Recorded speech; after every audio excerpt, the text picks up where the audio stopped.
Hello my dear students, in this lecture we are going to understand mean effective pressure.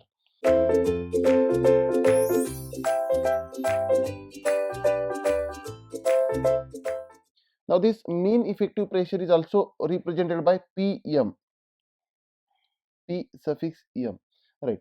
Now the definition is, it is an imaginary pressure which will give us the same work done as by actual cycle for the same displacement volume. Now displacement volume is also called swept volume.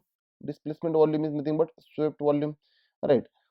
Now whenever operating at mean effective pressure, we will get same net work output from the cycle. Now let us understand this. Now the work is obtained on PV diagram. So let us draw PV diagram.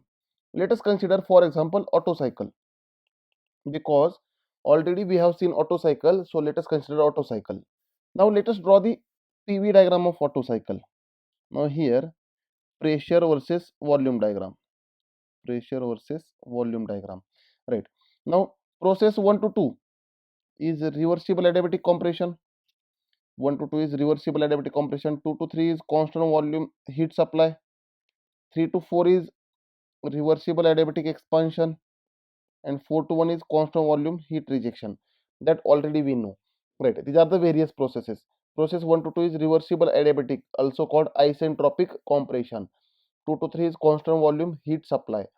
3 to 4 is reversible adiabatic, also called isentropic expansion, and 4 to 1 is constant volume heat rejection.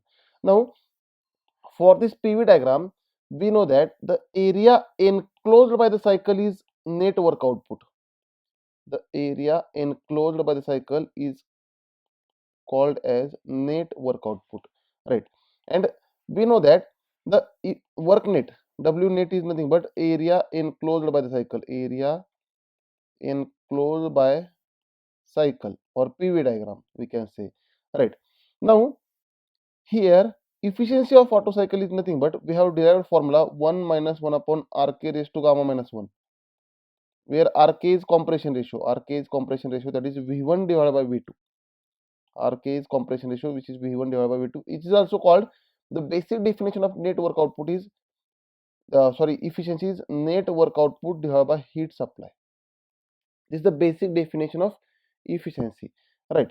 Therefore we can say efficiency of Otto cycle is net work output divided by heat supplied to the cycle, right.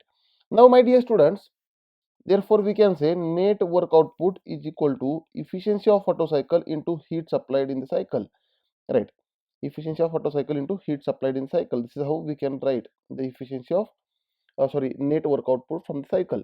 Now here mean effective pressure is an imaginary pressure. Now if I, here you can say during expansion process, or during heat rejection, or during compression, or during heat addition, the pressure is continuously changing, but the mean effective pressure is a constant imaginary pressure, and the area under this mean effective pressure line is net work output. So let us draw mean effective pressure line. Here if I consider mean effective pressure line, but keeping same swept volume, here V2 is nothing but clearance volume, and V2 to V1 is swept volume, right. This distance is swept volume, Vs, right. Therefore V1, we can say V1 is nothing but clearance volume plus swept volume, is nothing but V1, right. Now mean effective pressure is an imaginary pressure. Let us consider this is a mean effective pressure, right. This pressure is mean effective pressure, imaginary pressure, below which the area will be net work output. Now this area below mean effective pressure line, this area will be net work output, right. So let us find this mean effective pressure. Now here we can say for the cycle, or for PV process, that is mean effective process, here area enclosed by the cycle, or area enclosed by this process, is net work output. Therefore this area is this height, which is PM, into base, which is nothing but swept volume, right.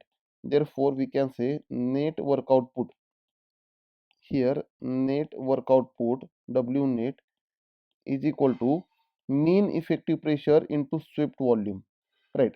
Therefore which is nothing but equal to efficiency of Otto cycle into heat supplied. Therefore, we can write here mean effective pressure is equal to net work output divided by swept volume. This is how we can find mean effective pressure, right? And my dear students, swept volume is nothing but V1 minus V2. Swept volume is nothing but V1 minus V2. Thank you, dear students. In next lecture, we will see numericals on mean effective pressure.